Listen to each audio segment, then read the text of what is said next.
let me be clear. It is not a sulfur day, my dudes.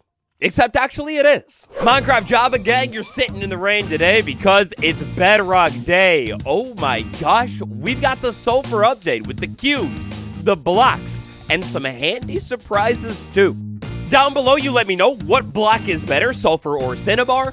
Oh, you smashed that like button? Let's dive right in.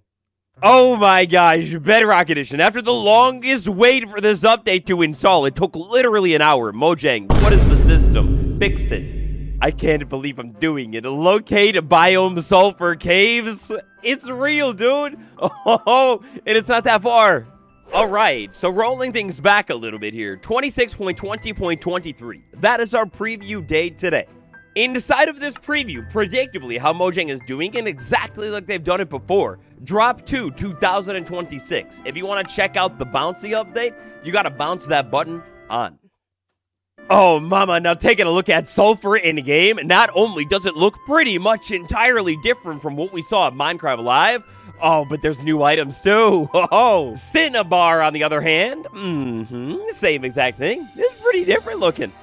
Hold on, I don't really like that world. This seed's bad. Oh, okay, this seed is just as ugly. Every world is a savanna biome now in this update. I love it. All right, so here I am. Picture me. I was exploring, looking around for a lush cave. If I wanted to find a lush cave, I would look for the azalea tree, and you know how it goes. Lush cave right here. As long as I don't turn left at the crossroads, there should be no problem. But how do I find a sulfur cave? Oh, mama, they've added a brand new surface feature. Dude, look at that thing. That's a look at the sulfur right there, and then the bubbling, noxious gas is what it's called. We get near it and listen. Oh, listen to it. It's bubbling. It sounds gross and wet. I jump into it, and sure enough, wow, just like it happened at Minecraft Live, there's a warning. You're going to get nauseous here, so we go ahead and jump out of it. So just like our other really cool cave biome, we've got a surface indicator that'll pop up here. Now, it's not going to happen every single time on the surface with this biome, but theoretically, it can happen. Now, if I were to start digging straight down from... Oh, I haven't seen it in game yet. If I dug straight down from there, eventually I should be led into a sulfur cave. Dude... All right. I think I found maybe the world's best sulfur cave. Day 1 right here. Giant hole on the surface. Dude, look at the red and yellow down there. That looks so good all the way up here. We jump into the cave, go all the way. Oh, how the sun is beaming. It looks warm in this biome. Vibrant visuals is definitely making it feel like this is a crazy humid biome. Man, I know it's like we just got the announcement and we knew it was coming, but it doesn't feel real to have these blocks and like a colorful cave biome down in the cave that isn't just green or blue. What the? That's wild. Oh, no. Oh, my God, they just spawned. Listen. Oh, the flappy little sound. The sulfur cube mob. Come here, my friend. Oh, my God, you're flapping and bouncing. Dude, you sound good.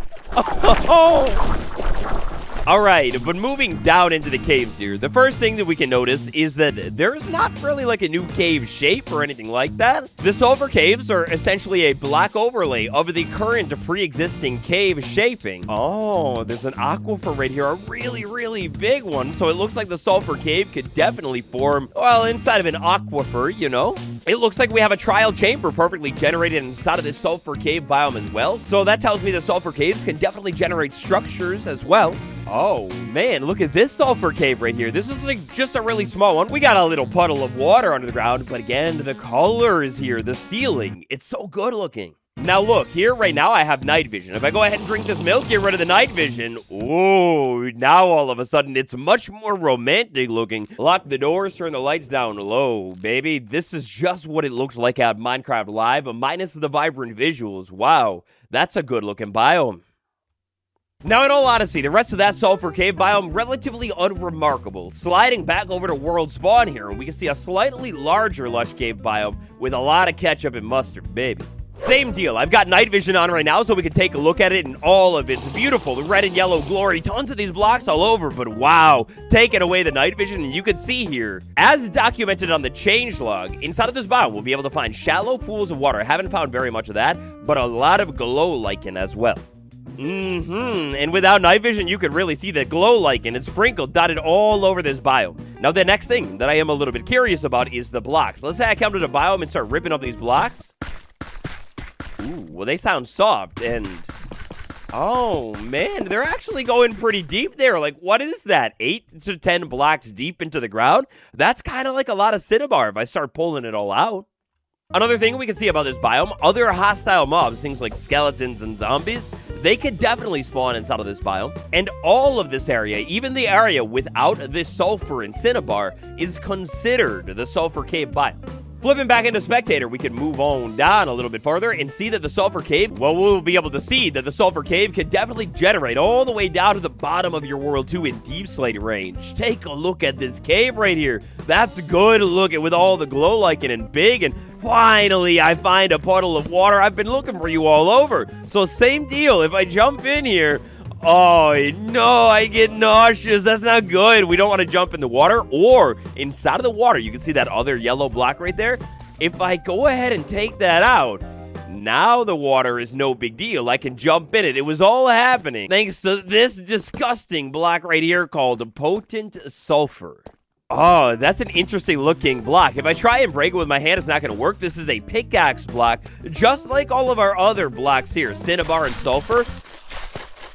You can hear they sound a little bit softer, but you want to mine them with a pickaxe, and they actually mine decently quickly with pickaxes as well. If I had myself a diamond pickaxe and mine it, you can see that's almost insta-mineable right there. Now, believe it or not, right now, it doesn't look that dark inside of the biome. I don't have night vision on or anything like that. I'm just running around here because of the glow lichen. It's kind of bright. Oh, the shallow pools. They talked about these things being all over. Look at that. We got a glow squid in that pool.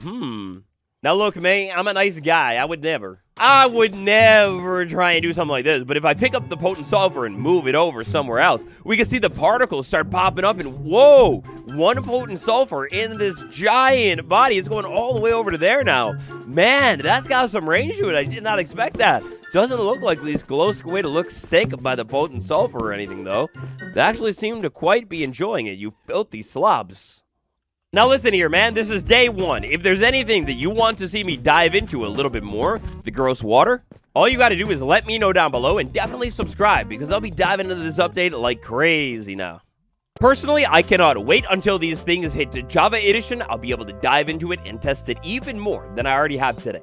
Back over on the surface, though, in a little bit more of a neutral situation, slide into the stonecutter with potent sulfur, and nothing will happen at all. So potent sulfur, this is essentially a sulfur block, but it's completely different. It does the watery bubble thing. It's not for cutting into sulfur block or any of its variants. Wow, that is way more toned down looking than how it is at Minecraft Live. At Minecraft Live, it was like yellow mustard. Now it's like a little bit closer to endstone and maybe some of its block variants. All right, so slide into the stonecutter just like you would imagine with normal sulfur, and we've got Polish, we've got bricks, we've got chiseled, but also we've got walls and other variants for every single type of sulfur that you can imagine. Listen, dude, it's so soft and sticky sounding every time.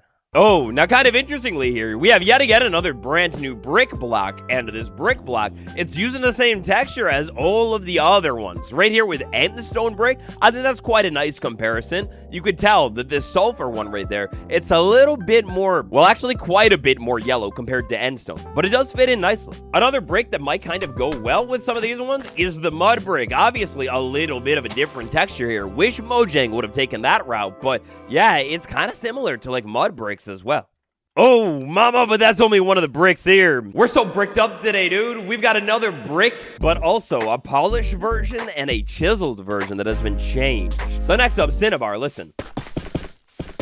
Kind of squishy sounding and much more rocky looking, less liney looking than what we saw at Minecraft Live a few weeks ago. It's got little darker gray tone specks in there now. I think this texture is definitely better than what we saw at Minecraft Live, and 100% going to be a really, really soft looking carpet, dude. Look at it. That's the first thing that I see.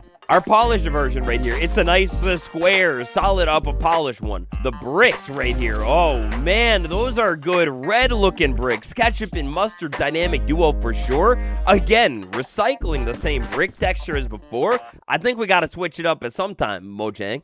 But this one right here, chiseled, the cinnabar, previously the legs. Oh, my God. Enough with the vibrant visuals for now. The legs, oh my God, they added another leg, another chunk of the body. It's not a beetle. The cinnabar beetle is gone. It's just a flipping spider, dude. That's gross. So losing the vibrant visuals and taking a look at all of our blocks here in a different lighting, yeah, we can see that cinnabar is much, much softer now. It's way closer looking to granite than honestly how it looked before. Again, our bricks right here, the cinnabar one, it's quite a bit more yellow than the N one, but fits in pretty nice. And then all of our other sulfur blocks right here, they're adorable. But this one, that's sticking out quite like a sore thumb. What the heck is that? Well, buddy, that is the brand new sulfur cube mob that definitely spawns from the spawn egg. Okay, yay, it's a little busted. The problem with that one here is that the sulfur cube is meant to be fully friendly, but if you're on peaceful, it does not spawn. Flipping it over to normal, and wowee, would you take a look at that? Listen to it. Okay, so we heard it bouncing around in the cave. That's pretty cool. If I smack it around with the sword a little bit, doesn't have that much health. Now it has split into 2 different cubes, and oh, man, would you take a look at this? You don't even need the small cube. You could put this mob inside of a bucket. This is Mojang's genius idea to move it out of the caves. Dude, that's great. All right, so take a look at this. If I have a water bucket here and I use it on the sulfur cube, nothing. And now that's because this mob is not a water mob. So here I am in survival mode. The cubes don't really care about me. If I hit it, it still doesn't really care about me. It won't fight back. If I have a plain old empty bucket and try and pick up a small one, nothing's happening. Pick up a big one, and there we go. So I'm sure that's a bedrock moment of all time. I would think if we can pick up the large one, we should be able to pick up the small one. But it just doesn't work like that in this preview. But here's the big thing. So if I go ahead and walk up to you and feed you a block, you stop moving, and now you're bouncing around, dude. And if I hit it, whoa, it turns into a ball. What about you? Do you want to eat? No, you're not hungry, man. Okay. Oh, this is the crazy functionality. You're going to have to mess with this even more. So this isn't responsive to where I hit it. If I hit it at the bottom, it isn't bouncing around. But if I hit it near the top, oh, it sounds like a basketball, actually. Like, listen, it sounds rubbery. Oh, that's really cool, man. And to check this out, too, if I punch it and it bounces off of something and then I hit it, it does actually bounce off of me as well. Or I could just, like, run and basically kick the ball, hit the ball, and then, like, try and get in the way of the path. Oh, it's already really fun to mess with. But, oh, no, I shoot it too far away. I'm a fool. But check this out. If I had the planks inside of this block right here and I wanted to get it back, I use a pair of shears on it, and the planks are thrown on the ground. The block is preserved. Give you something new, like cobblestone, and you are way less bouncy now. Like, I could bounce you around still for sure, but way less so. It's like heavier now. Now I want to see what happens if I go ahead and take that back and give you some ice and hit you. You're going to probably slip and slide, right? Oh, you're not that bouncy, but you definitely slide around. You're kind of like a hockey puck, dude. Oh, okay. That's pretty sick. I've got to know. I have to do it. I want a weapon of destruction. Please, will you eat the TNT? No, Mojang. What are you doing? You have one job. I want you to eat TNT. I want to make you blow up. Maybe I could do that and then send you at the TNT. No, that doesn't work. All right, that's fine. You're flammable. You're a block of wood. Can I light you on fire? Ooh, now you're on fire. Okay. All right, well, I can light it on fire, but it definitely didn't light the TNT. Okay, I wonder if you will catch on fire if you are a cobblestone. Cobblestone doesn't really burn after. Oh, no, you still do burn. Go and blow up the TNT, bro. No, that should at least work, right, man? All right, now look, this is definitely going to be one of those features where I just sit around all day tomorrow and mess with the blocks and see how they bounce. But here we have obsidian, and then you're going to go ahead and be slime. I was thinking maybe obsidian won't move very much. But that actually seemed to move pretty much the same as like a cobblestone one. That's kind of weird. You would think that obsidian is like really heavy, but check this out. If I punch you, we'll try and go right in between the eyes. And then we'll try and do the same thing. They move, it seems like pretty much literally identical. I'm good. Now, slime, you've got to be bouncy, right? If I hit you and maybe try and bounce you off of the ground, I don't think I did it very well. Maybe I hit you down low and give you some height? It's hard to tell, but it definitely moves really far. Another one they showed off is wool. If I hit wool, it's meant to be like light, I think, right? Is that what they said? Like it falls or moves? It's definitely jumping and bouncing around way more. Kind of like how I thought the slime one would do, but I mean, fair enough. And then you've got to do it. A diamond, a slime cube. Ooh, you're kind of hard sounding. Now, I'm going to have to set up a science test experiment zone, but maybe you're definitely heavier, I think, than the cobblestone one. Right? I think that's heavier. All in all, I think we can conclude here today with, wow, this update. This update is actually kind of already hilarious. So what block should I try inside of the sulfur cube? Let me know. Smash that like button, and thank you so much for watching. It's been me. I'll be bouncing some balls until tomorrow. Goodbye.